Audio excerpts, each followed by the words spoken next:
Yeah, we were just talking about the festival last night, and you, Lars presenting your film, everything. I sat there with the crowd, and man, it was my second time seeing it, like I said, but at the end of the film, and I'm sure this is true for every screening, everyone's just kind of out of breath and kind of overwhelmed. Yeah. Have you found that at most screenings you've been to? Yeah, it's I mean, that was the hope, I guess, was to kind of pummel people into submission at the end. You know, that's what a drum solo can do. But yeah, I mean, it's fun though. Like that's to me is the thing I get the kick out of, is that, you know, ultimately it's a movie about people playing music. It's a movie about, you know, not just music, people playing jazz, you know, and so the whole goal, the challenge was always like, let's make people feel like they just watched a war movie or an action movie or just something where there's tons of explosions and guns and, you know, loud noises, when at the end of the day, when you actually think back, all you really watched, I mean, there's certainly a couple of those elements, but all you really watched was people practicing music, you know? It's great. There's such a sense of danger and violence Yeah, to it. yeah. But also, I kind of, especially after watching it 2 times, it also feels like, and I know it's kind of not, of course it's not, but it feels like a very sexual movie. Oh, yeah? There's a lot of teasing and Yeah. pushing and pulling and... Well, JK is, it's just something about the whole physical, the physical apparatus he brings to bear on the character, and the way that he, it's down to how he dresses and his muscles and like the way he kind of moves his arms and the way he comes in close to Andrew and then goes back, and there's just this whole, I mean, that's something where I guess as soon as you write a kind of charged teacher-student sort of drama, you're already trafficking in certain kind of homoerotic, you know, if they're the same gender, you're trafficking in certain homoerotic things. So it was never like a conscious thing we discussed, but it just happens. You get J.K. and Miles together, and the sparks fly in more ways than one. Yeah, there's like I mean, of course, there's this dominance that he's Yeah. imposing on poor Neiman. Yeah. It's Neiman, right? But he calls him Neiman. His actual name is, that's the, my little kind of joke that I don't know if people get is, yeah, his actual name is Neiman, but Fletcher just decides it's Neiman, which is just, to me, it's like, just a further tiny way of just, you know, Neiman sounds a little more reductive, a little more small, so I'm going to call you Neiman. Yeah, it's like more of a Weasley name, like Neiman. Yeah. Neiman's too strong. Neiman is too strong. So I want to clarify. I know I've read a lot of things about how you came up with the script and stuff, but if you could just explain just what inspired you and all that jazz. Yeah. Pardon the pun. Sorry. No. I'd played jazz drums, you know, for a while, especially in high school, and I had a tough teacher, and I was in a very kind of cutthroat sort of jazz band. I mean, maybe cutthroat's the wrong word in the sense that, again, I mean, ultimately we were playing music, but looking back on it, there was just a climate of competitiveness and but really competitiveness with an edge, and it had to do with the fact that the band was really good. We would sort of win every competition we went to. We would travel around the world, and it was sort of the town's claim to fame in many ways, or at least the high school's claim to fame. And so I remember, you know, feeling the way I felt in that band, which was kind of constantly, there was a pride of being in it. It was tough to get into, tough to stay in, but also just on a daily basis feeling just utter fear and fear of the conductor, fear of even just the music itself. We were playing really hard charts, some of the stuff that's in the movie Whiplash and so on and so forth, and it always felt like the charts were out to get me. Huh. And so I just remember kind of those sort of feelings and wanting to make a movie about what that feels like as a young musician feeling afraid. I know Miles had drummed since he was like a teenager, right? Yeah. But he had to learn jazz. Yeah. He hadn't drummed jazz, like flicking the snares. Yeah, he never really had any formal training. Mm-hmm. And so it was tricky because it was, in my mind, I mean, Andrew, and a lot of this was modeled on how I was when I was in high school, Andrew's like very kind of an anachronism in a way. He's sort of born like 40 years too late. he idolizes sort of the golden era of kind of big band jazz, and so he wants to hold his sticks that way. He uses traditional grip. He tilts his snare down. He does all these sort of things that to him bring him closer to people like Joe Jones or Buddy Rich or Chick Webb or drummers like that. So he kind of lives and breathes that sort of music, and so that's the thing. It's not even just that he wants to be a jazz player. It's that also that his comps are not even contemporary jazz, and so for Miles to learn that, it's not just that he had to learn kind of jazz in general, but he had to really he had to hold his sticks differently. He had to really kind of develop a whole different physical relationship to the kit, and that was actually the hardest thing. He picks up stuff really quickly. He's a really quick study. The hardest thing was the physical, was just the kind of that sort of rapport with the kit on a physical level. Yeah, even for people who like to see jazz drummers, there's something that playing jazz drums does to your face that only like jazz drumming does. You just kind of contorts your face. He got that down really well. Miles, I started seeing that when Miles was rehearsing, and I was like, oh, this is great. Miles, the great stuff about that is that he's not even really doing that on purpose or consciously. I mean, it's just sort of that's one thing where, and he's spoken about this too, where having something like an instrument to sort of play on screen can actually help you as an actor, because it breaks down some of the self-awareness. At the end of the day, he's on set, he's thinking, about his character, about his lines, whatever, the beats he has to play. But when he's kind of, hunched over the kit, just trying to play on screen these patterns and rhythms that are really difficult, at the end of the day, that takes over your mind. That becomes what you're focusing on. And so yeah, there's a certain amount of it that stops being acting, which is exactly what you want. I mean, actors often talk about having like bits of business to help them in a scene. It's why actors used to all like to kind of smoke cigarettes in movies, or kind of have breadcrumbs to play with on the table, or just something. It gives a physical component that keeps you from becoming too plagued by self-awareness as an actor, and kind of too hearing the sound of your own voice and judging yourself as you act. As an actor, you're always just trying to get out of that self-awareness, just to be in the moment, just to be like we are in real life, I guess. And so drumming is as big a bit of business as you can give an actor. Yeah, it is pretty intense. Yeah.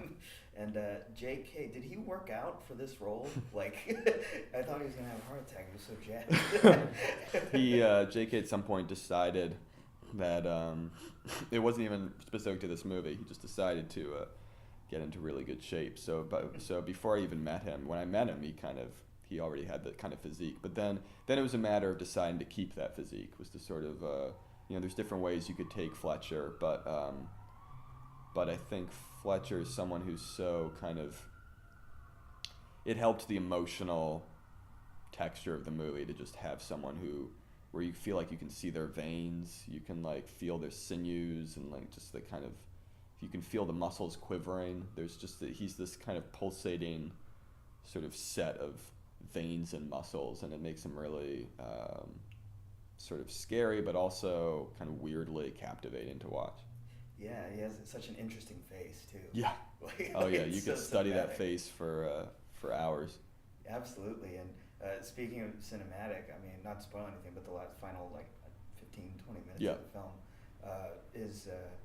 I mean, I was in tears the first time I saw it. Wow, thank you. Yeah, That's awesome. awesome. I was a musician, so I got it. I was like, yeah. oh, and you're so proud, and all these things. And the way you shot, what I really love about that scene is just pure cinema. Yeah. You can only do that in film. Yeah. What you did there, and it's so. It seemed meticulously constructed, the shots and the zooms and the camera movements. Talk about constructing that last set piece. I mean, yeah, that to me is like, I mean, I enjoy writing, and I enjoy a lot of components of the filmmaking process, but to me, it's, the heart and soul of it is when you get to do, quote unquote pure cinema. That to me is like, every movie is like, should try to be an excuse to do that. You try to tell a story that allows you to do that. The same way that, this is going to be a very kind of highfalutin comparison. I don't mean to compare myself to this at all, but like, you know, I think a lot of times movies are too kind of, we're too narrative focused, I think, in a weird way on when it comes to movies. And if you go see an opera, if you go see Don Giovanni or something, if you're sitting there kind of, you know, really thinking about, spending all your time thinking about the plot points, I think you're missing literally the music, and which is the point. And I think in film, film should operate as music in that sense, that there should be stuff where film just becomes film, and hopefully the story supports that. The story gives you, certainly I think the end of the movie wouldn't work without, it's just a music video without the kind of narrative apparatus. But to me, narrative is a means to an end. It's a means to kind of give you those sort of cathartic moments where it just becomes about image and sound, and it's just so fun to kind of put together. It's so fun to sort of, you know, just imagine how different shots could work placed against each other. It's a whole kind of part of my brain I love using. And I mean, the tough thing with this was conducting it. I had this kind of, you know, idealized vision of the scene in my mind, and I'd drawn it out, and it involved like thousands of, you know, shots, and I was just, you know, it was going to be great. And of course, then suddenly you're faced with the, you know, the realization that you have, you know, we had 3 days to do everything in Carnegie Hall. So when it comes to like the real kind of meat of the climax, we had, you know, 1 day for the song, 1 day for the solo, and you have like 6 hours total where you get audience members. So you can only do stuff and pointed in that direction for like 6 hours. So suddenly you have these like crazy limits that you have to suddenly start compromising to fit into. And you try to compromise without compromising the actual, you know, aesthetic that you were going for. So that became the big challenge. Was really getting outside of the realm of like my head and actually just executing. And the thing that makes me happy is that I do genuinely feel like we got what I wanted. You know, like that it's certainly it's different than the initial conception. It should be, but that. I don't feel that we actually ultimately had to compromise quality, that we actually sort of, and that's just a testament to the people I got to work with. I got to work with an amazing DP and an amazing editor, and they just killed it. JK, yeah, his involvement in where he's moving, what he's doing to contribute to that, what was like when in the final scene, right? Takes off his jacket, it's like you get chills, you know? That was his idea. Again, it's like there's only so much I can take credit for. The especially when it comes to the actors. The actors, I mean, you hope to be, you know, so lucky to have actors who are going to just transcend whatever ideas you had. They're going to take them and actually make them better, you know, instead of make them worse, you know. And it's both Miles and JK. Especially since we shot kind of close to the end of the shoot. So by that point, we were all kind of in a groove, and they were their characters when the cameras were rolling, and at that point, they knew their characters better than I did, you know. So so they were constantly full of ideas as to sort of physical things to do or bits of business, and JK always had a great relationship to his jacket. Again, it has to do with the ridiculous muscles of his arms, and it's kind of like, when do you reveal those, when do you not? And there's a whole dancer's kind of physique to it, and it was just a fun kind of additional flourish at the end. That's just sort of. But there was lots of little things like that. I'm like forgetting now other examples of it, but certainly, you know, just little things that were not on the page that Miles and JK both kind of brought. Both sort of brought to bear. But yeah, both characters wind up. Miles takes his jacket off before when he gets back on set, you know, and as he's going off stage after he's been sort of humiliated, and then JK takes his jacket. So they both wind up jacketless, and just like, you know, it's like it's like two fighters in the boxing ring who are just, you know, stripping down to beat the shit out of each other. Yeah, and of course there's that shot of JK from here that you can't tell. JK and I joke about that because he's got his face is the rare face where you literally don't need to see his mouth to be able to tell that he's like doing something with his lips, because the lines of the face just kind of, it's great. You could just tell from his cheeks what's going on under here. So it's like, it's great. You can actually literally do just like an eye shot and still have the feeling that you're seeing his whole face. Fantastic. And I love the little movie. Miles cracks up whenever he sees that. There's something kind of goofy about it, but I love it. It's so great. It's so great. Now, okay, final question. You're so young. I think we're the same age. Like, you're so young. You're so young, and this film obviously is going to open a lot of doors for you. You have the means now to pursue your passion, completely, which is fantastic, because you deserve it. You made a great film. Now that kind of the doors are open, you can pursue whatever you want. What are you itching to do? I mean, well, the short answer is that I sort of had been trying to get another project off the ground even before Whiplash, and so now I'm finally kind of, knock on wood, getting the chance to do that, and so that's gonna be also with Miles, and we're shooting that next year. It's a musical, so it'll have lots of pure cinema, hopefully. Right. But it's so I'm kind of, we're sort of at work on doing the prep on that, and it's ambitious, so it's fingers crossed, but it's that would, that's theoretically the next thing on the agenda. And then, I mean, there's other stuff that I'm kind of developing, but I certainly want to do kind of stuff that's not music related as well. I think after this next one, I might need a non-musical kind of sort of subject, but I think, but again, hopefully I want to just keep making movies that I would want to see, I guess, and just stuff that has a certain kind of energy, a certain kind of point of view. I don't know. It's hard to. I feel like I'm probably still figuring out exactly what, I feel like there's still lots of things that interest me, and maybe as I keep making stuff, I'll kind of, it'll narrow down in a sense organically. I'll kind of figure out what sort of defines me more than other stuff, and. But for now, it's really just approaching it as a fan, working with the actors who I'd want to work, who I am a fan of, and making stuff that I would want to see. And gosh, everybody after the screening that I was talking to was saying, obviously, and I'm sure you've heard this, that Whiplash is more scary and than a horror movie, or more thrilling than an action movie. And I shudder to think at what you could do with, like, one of those kinds of right. If you can make a jazz room, that's scary. Maybe it wouldn't be as good though. Maybe it would just be sort of familiar. I don't know. I mean, the one thing that helped with Whiplash is that it really helps when you have a world that hasn't been seen on screen a lot. Mm-hmm. Like the editor and I would joke a lot about how, like, if you're trying to figure out how to, like, film a drum solo or something, and you want to really do, like, a really good one, you want to, like, film it, like, in a way that's, really definitive.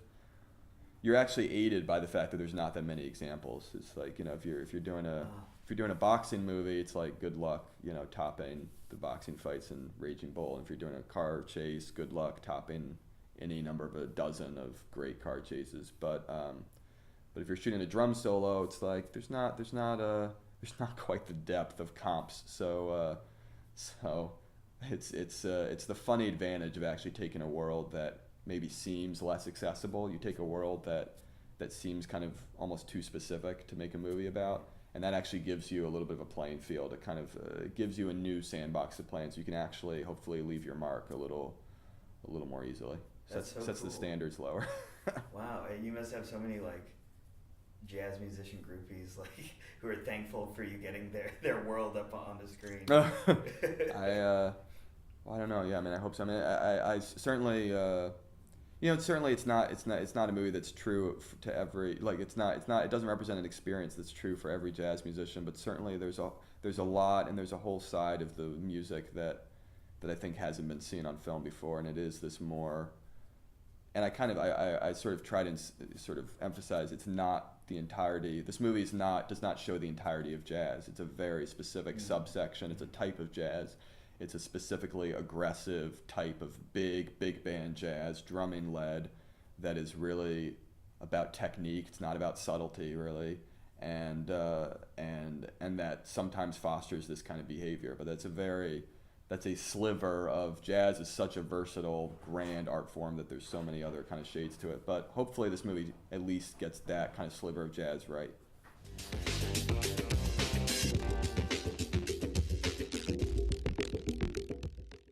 Two times. It also feels like, and I know it's kind of not, of course it's not, but it feels like a very sexual movie. Oh yeah. There's a lot of teasing and Yeah. pushing and pulling and. Well, J.K. is.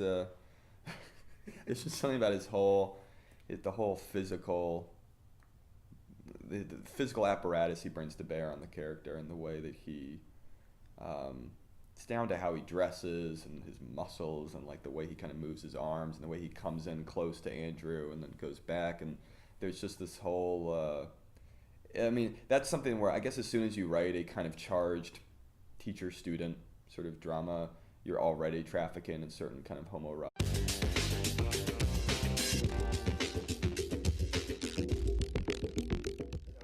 Yeah, we were just talking about the festival last night, and you, Lars presenting your film, everything. I sat there with the crowd, and man, it was my second time seeing it, like I said, but at the end of the film, and I'm sure this is true for every screening, everyone's just kind of out of breath and kind of overwhelmed. Yeah. Have you found that at most screenings you've been to? Yeah, it's. I mean, that was the hope, I guess, was to kind of pummel people into submission at the end. You know, that's what a drum solo can do. But yeah, I mean, it's fun though. Like that's to me is the thing I get the kick out of, is that, you know, ultimately it's a movie about people playing music. It's a movie about, you know, not just music, it's people playing jazz. So you know, and so the whole goal, the challenge was always like, let's make people feel like they just watched a war movie or an action movie, or just something where there's tons of explosions and guns and, you know, loud noises, when at the end of the day, when you actually think back, all you really watched, I mean, there's certainly a couple of those elements, but all you really watched was people practicing music, you know? It's great. There's such a sense of danger and violence Yeah, to it. yeah. But also, I kind of, especially after watching it, Productive, a little more small, so I'm going to call you Neiman. yeah, it's like more of a Weasley name, like Neiman. Yeah. Neiman's too strong. Neiman is too strong. So I want to clarify. I know I've read a lot of things about how you came up with the script and stuff, but if you could just explain just what inspired you and all that jazz. Yeah. Pardon the pun. Sorry. No. I'd played jazz drums, you know, for a while, especially in high school, and I had a tough teacher, and I was in a very kind of cutthroat sort of jazz band. I mean, maybe cutthroat's the wrong word. You know, if they're the same gender, you're trafficking in certain homoerotic things. So it was never like a conscious thing we discussed, but it just happens. You get J.K. and Miles together, and the sparks fly in more ways than one. Yeah, there's like I mean, of course, there's this dominance that he's Yeah. imposing on poor Neiman.